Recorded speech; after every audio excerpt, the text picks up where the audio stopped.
చిగురించబోతుంది. గొప్ప దినాలను చూడబోతున్నావు. నీ యేసుకు సమస్తము సాధ్యమే.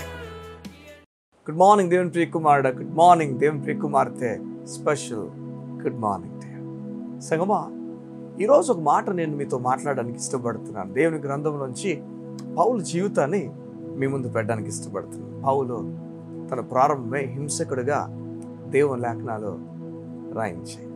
కానీ తుదకు తన జీవితం, ఆఖరిగా తన జీవితం అయితే హింస పొందిన వ్యక్తిగా దేవుని నామం కొరకు ఎలాంటి త్యాగం చేశాడంటే, చంపడానికి వెళ్ళినవాడు తిరిగి చచ్చిపోవడానికి తన జీవితాన్ని అప్పగించాడు.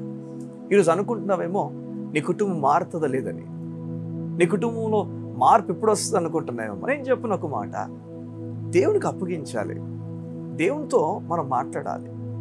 నా బిడ్డలు పాడైపోతారేమో, నా బిడ్డలు వారి జీవితంలో వారు ఉన్నతమైన దశలో ఉండరేమో, నాకు చెడ్డ పేరు తీసుకొస్తారేమో అని ఎన్నో తలంపు నువ్వు కలిగి ఉన్నావేమో, ఎన్నో ఆలోచనలు నువ్వు కలిగి ఉన్నావేమో, ఏమవుద్దని భయపడుతున్నావేమో. లేదు, నువ్వు తిన్నని త్రోవలో నడిపించు. నీకు సాధ్యమైనంత వరకు నువ్వు నడిపించు. బాలుడు నడవలసిన త్రోవలో నువ్వు నడిపించు. నీవు చేయగలది చెయ్యి, మిగతాది దేవునికి అప్పగించు. అయితే నువ్వు నిరీక్షణ కలిగి అప్పగించాలి. దుఃఖము తప్పించకూడదు. నా బిడ్డ ఏమైపోతాడో, అయ్యో అయ్యో అలా కాదు. కానీ నా బిడ్డను దేవుడు ఉన్నతమైన కార్యాలు జరిగించబోతున్నాడు. ఉన్నతమైన కార్యాల కొరకు వారు నిలబెట్టబోతున్నాడు. బైబిల్లో ఓ మాట ఉంటుంది, నా భోజనపు బల్ల చుట్టూ కూడా వారు ఒలీవ మొక్కల వల్ల ఉంటారని మన పిల్లల గురించి రాయబడింది. సంగమం వింటున్నారో? మీకు అర్థమైందా? వారు ఫ్యూచర్ గురించి మాట్లాడుతున్నప్పుడు వారు చెట్టు వల్లే కాదు కానీ మొక్కల వల్ల ఉన్నారట. ఇప్పుడు మీ బల్ల చుట్టూ మొక్కల వల్ల ఉన్నారంటే చిన్న మొక్కల వల్లే ఉన్నారు. మొక్కలు అంటున్నప్పుడు చిన్నవి, చెట్లు అంటున్నప్పుడు పెద్దవి. మొక్కలు అంటున్నప్పుడు ఏ మొక్కలతో పోల్చి అంటే ఒలివ మొక్కలు ఆయుష్ ఎక్కువ ఉంటుంది, బలమైన కార్యాలు చేసే ఒక మొక్క. అది నూనెనిచ్చేది. నూనె దేవుని కార్యాల కోసం వాడతారు. మీకు అర్థమవుతుందా? ఒలివ చెట్టు నూనె ఇజ్రాయెల్ దేశం అంతా వాడుతుంది. దేవుని కార్యాలు కూడా నూనె వాడుతారు. దేవుడు చెప్తున్నాడు, నీ బిడ్డ దేవుని సేవ చేస్తాడు, నువ్వు కంగారు పడద్దు, దిగులు పడిపోతుంది. ఈరోజు నీ బిడ్డ గురించి, ఆరోగ్యం గురించి సతమతం అయిపోతున్నావేమో, హాస్పిటల్లో జాయిన్ చేసావేమో, అయ్యో అని చెప్పి నిందలు పాలైపోతున్నావేమో నువ్వు. అయ్యో వీడింతే, వీడి బ్రతికింత ఎలాగైపోతుందని చెప్పి ఎన్నో విషయాలు గుండా ఈరోజు వెళ్తున్నావేమో. దేవుడు చెప్తున్నాడు, హాస్పిటల్లో ఉన్న నీ బిడ్డ ఈ ఉదయమున దేవుడు స్వస్థపరచుచున్నాడు. నీ బిడ్డతో యేసే మాట్లాడుతున్నాడు, లే, దేవుడు నిన్ను స్వస్థపరచుచున్నాడు, దేవుడు నీకు బలమైన కార్యాలు చేస్తున్నాడు. పేతురు ఒక ఆయన్ను చూసి, పక్షవాయు గల వ్యక్తిని చూస్తుంటాడు, లే, నీ పరుపు ఎత్తుకున్నాడు, లే, నీ పరుపును వేసుకో, దేవుడు నిన్ను స్వస్థపరచుచున్నాడు. బలహీనమైన పాదములు కలిగిన ఒక వ్యక్తితో పౌలు లుస్త్రాలో మాట్లాడతాడు. ఈ విధంగా చెప్తాడు, లే, నువ్వు లెగిచి నీ పాదాల మీద నిలబడు. సంగమా, దేవుడు స్వస్థ కలుగు చేశాడు ఆ రోజు. ఈరోజు కూడా నీ బిడ్డకు యేసు నామములో స్వస్థతను ప్రకటించుచున్నాను. యేసే సేవకునిగా, దేవుని సేవకునిగా ఈరోజు దేవుడు నీ బిడ్డను స్వస్థపరచుచున్నాడు. ఎన్నో నిందలుగున్న వెళ్ళిన వ్యక్తివేమో, మన దేవుని మీద ఆధారపడి నిందలన్నీ ఆయనకు అప్పగించాలి. దేవునికి ప్రతి పరిస్థితిని మనం అప్పగించాలి.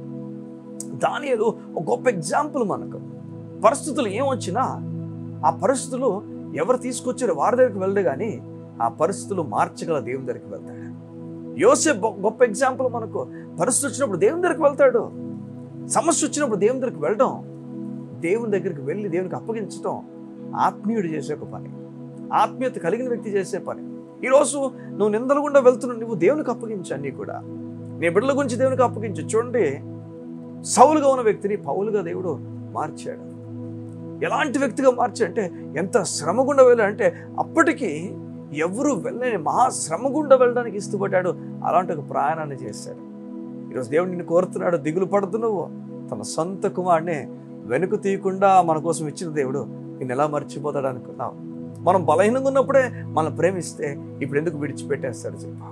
ఇప్పుడు పరిస్థితులు బాగాలేదేమో, దేవుడు విడిచిపెట్టినట్లుగా నీకు అనిపిస్తున్నాడేమో. లేదు, త్వరలో నీకు అనిపిస్తుంది దేవుడు ఎంత దగ్గరగా ఉన్నాడో నువ్వు పూర్తిగా గమనిస్తావు. దేవుని కార్యాలు నీవు, నీ కుటుంబం 100% చూడబోతున్నారు. కళ్ళు మూసుకుంటావా? ఏదో నీ గురించి ప్రార్థన చేస్తా. అయ్యా, నీవు నీ సొంత కుమారుని వెనుక తీయకుండా మా కోసం ఇచ్చావు. ఎంతగానో ప్రేమించావు. మమ్మల్ని ప్రేమించి నీ కుమారుని సైతము ధారబోసావు మా కోసం. నీకు స్తోత్రం. ఎంత ఇష్టపడ్డావు మమ్మల్ని. మేము ఎన్నో విషయాల్లో తలకిందులైపోతున్నాం.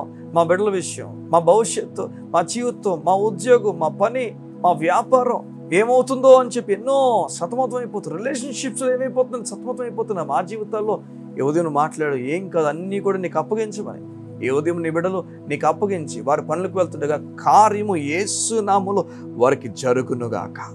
వారిని పైన ఆధారపడుతుండగా, తన ప్రియులు నిద్రించుచుండగా వారికి ఇచ్చుచున్న మాట ప్రకారంగా నీ బిడ్డలు నెమ్మది కలిగి ఉంటుండగా, విశ్రాంతిలో ఉంటుండగా నీవు కార్యం చేసి బలపరుచుకోమని నీ నామమును పైకెత్తమని అడుగుతూ యేసు నామమున నూతన కార్యము వారికి జరుగుగా ప్రార్థన చేస్తున్నాను తండ్రి. ఆమేన్, ఆమేన్, ఆమేన్. నిరసించిపోతే సంగమా, దిగులు పడద్దు.